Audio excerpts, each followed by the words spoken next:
This is a recipe for a creamy chicken and mushroom pie. Start by frying some diced onions in some butter, and when your onions are soft, add your boneless chicken thigh, which stays juicier than chicken breast. Then add plenty of sliced mushrooms, a bay leaf and lots of freshly minced garlic. Give it all a good mix and let it cook down on a medium heat until it looks something like this, at which point you then want to add your chicken or vegetable stock. Cover and let that simmer for approximately 5 minutes, at which point you then want to add your double cream, stir this through and let that simmer for another 5 to 10 minutes until it thickens.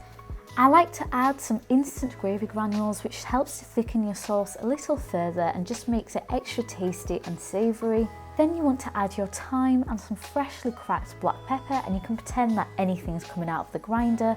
Taste it for seasoning before you add your salt. There will be plenty in the chicken stock. And then you want to add a good handful of fresh parsley.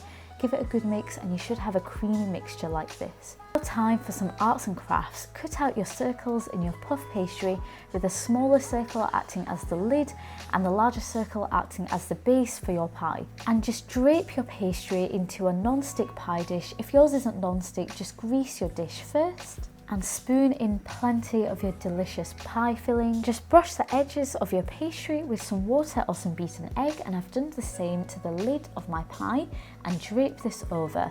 Off any excess or overhanging pastry and just seal this together with your thumb, plus it makes it look pretty. Brush the top with some beaten egg, and this will give it a beautiful golden colour when it finishes baking in the oven. And just cut some slits into there to allow any excess steam to escape, and bake at 200 degrees Celsius. And look how beautiful that looks, and listen to this.